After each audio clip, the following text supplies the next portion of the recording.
Une autre semaine difficile pour le secteur bancaire. Quelques heures avant l'Assemblée générale annuelle, la Deutsche Bank a bouleversé le conseil d'administration et a montré la porte à Rainer Neskes. Je suis Monica Gibson et voici la revue de presse. L'annonce est venue un jour avant l'Assemblée générale annuelle de la banque allemande qui s'annonçait orageuse après que les actionnaires avaient ouvertement exprimé leur consternation par rapport au ralentissement des bénéfices, des amendes accrues et des réformes à tonnes. Le président du conseil de surveillance a déclaré « Je tiens à remercier Rainer Neskes pour ses 25 années de service à la Deutsche Bank.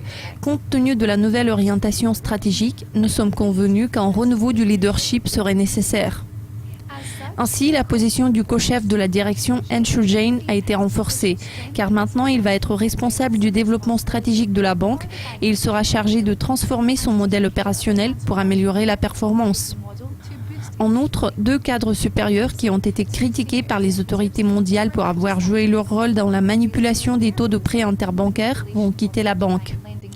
La question des infractions sur le marché Forex est revenue sur le devant de la scène car après la reconnaissance de culpabilité par UBS, les autorités américaines ont confirmé que 6 banques mondiales devraient payer plus de 5,6 milliards de dollars pour régler les allégations de manipulation sur les marchés d'échange.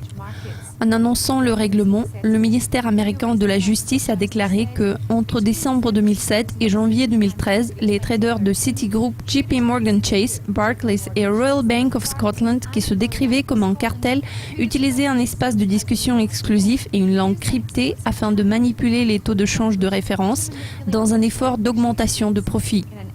Leur État Lynch a déclaré que les sanctions que les banques devraient payer étaient appropriées et correspondaient largement aux préjudices causés dans un scandale qui, selon le FBI, était associé à la criminalité sur une grande échelle. Résumant les pensées de plusieurs analystes, Mark Taylor, doyen de la Warwick Business School, a dit « Ceci est un coup majeur pour les banques concernées, à la fois sur le plan financier et sur le plan de la réputation. » Eh bien, cela conclut la revue de presse d'aujourd'hui. Restez à l'écoute de Dukascopy TV et à très bientôt.